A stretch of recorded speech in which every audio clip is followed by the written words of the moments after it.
Ohayo gozaimasu, konnichiwa, konbanwa minasan.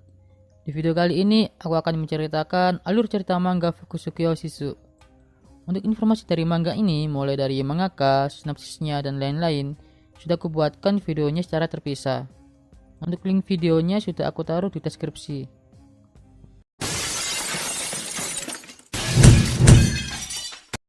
Di awal cerita, kita diperlihatkan berbagai macam pembulian yang dilakukan oleh seluruh teman sekelas dari Ayano Fujisawa kepadanya selama ini.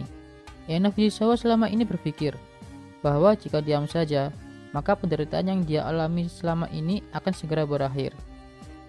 Akan tetapi, hingga suatu hari saat dia berangkat ke sekolah dan sedang menunggu lampu hijau menyala, Ayano Fujisawa didorong dari belakang oleh seseorang yang misterius yang menyebabkan dia ditabrak oleh mobil dan masuk rumah sakit. Seminggu kemudian, setelah Fujisawa keluar dari rumah sakit, dia pergi ke sekolah dan bertemu dengan dua teman sekelasnya bernama Kazuka Ochi dan Daisuke Kawamoto. Mereka berdua adalah sebagian pelaku yang membuli Fujisawa. Ketika Fujisawa berada di kelas, dia tetap dibuli. Lalu Fujisawa teringat saat dirinya masih di rumah sakit. Saat berada di atas rumah sakit, dia melihat seekor lebah yang terperangkap jaring laba-laba. Lebah itu berhasil melawan dan membunuh laba-laba tersebut. Sejak saat itu, Fujisawa berpikir untuk membalaskan dendamnya kepada seluruh teman sekelasnya, baik itu pelaku pembulian maupun teman yang hanya melihatnya saja. Target pertama Fujisawa adalah Yuto Seo. Dia adalah seorang playboy berwajah tampan. Dia menjebak korbannya lalu memperkosanya, termasuk Fujisawa. Setelah beberapa hari persiapan, Fujisawa melancarkan aksi balas dendamnya dengan bantuan teman sekelasnya bernama Ainamura.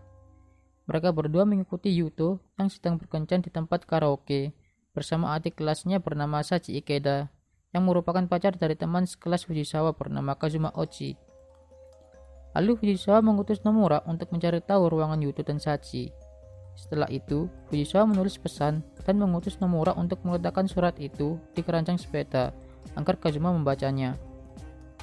Beberapa menit kemudian, tepat sebelum Yuto menjalankan aksinya, Kazuma datang dan membawa Yuto ke tempat parkir lalu mengajarnya habis-habisan. Setelah kejadian itu, saat pulang, Fujisawa merasa sangat senang karena rencananya berjalan dengan lancar. Dan sekarang tinggal 27 orang lagi yang tersisa yang akan menerima aksi balas dendam Fujisawa. Keesokan harinya, saat di kelas, wali kelas mengumumkan kejadian yang dialami oleh Yuto kemarin dan Kazuma yang telah mengajar Yuto akan menerima skor selama 10 hari. Setelah pengumuman tersebut, Nomura memuji Fujisawa. Lalu Fujisawa memperingatkan Nomura agar tidak dekat-dekat dengan Fujisawa di kelas. Itu karena Fujisawa masih ingin memanfaatkan Nomura. Dan Nomura tidak luput dari rencana balas dendam Fujisawa, meskipun mereka berdua dulunya berteman. Beberapa jam kemudian, ketika bel jam pulang berbunyi, Fujisawa mengalami pembulian lagi yang kali ini dilakukan oleh dua teman sekelasnya. Akan tetapi, aksi pembulian tersebut dilerai oleh dua siswi bernama Yuko Takishima dan Emi Kubata. Mereka berdua adalah mantan teman Fujisawa juga. Saat Yuko dan Emi pulang bersama, mereka berdua diikuti oleh Fujisawa yang kali ini menargetkan Yuko Takishima untuk aksi balas dendamnya. Fujisawa terus mengikuti Yuko sampai berpisah dengan Emi. Fujisawa mengikuti Yuko ke tempat kamar mandi umum dan ke tempat klub malam sambil mengambil foto Yuko. Jadi, Yuko Takishima ini adalah ketua kelas yang memiliki tekad kuat, cantik, dan pintar, baik dari segi akademis maupun olahraga. Akan tetapi, kedua orang tua Yuko sangat ketat terhadapnya.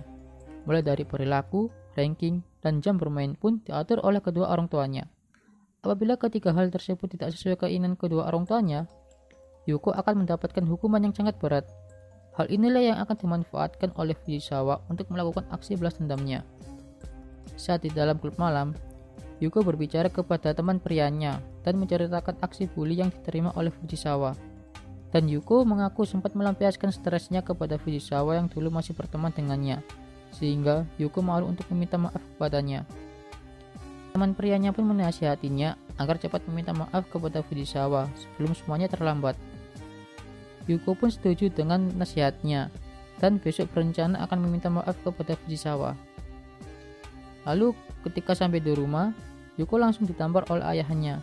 dan memberikan beberapa bukti foto yang diambil oleh Fujisawa tadi.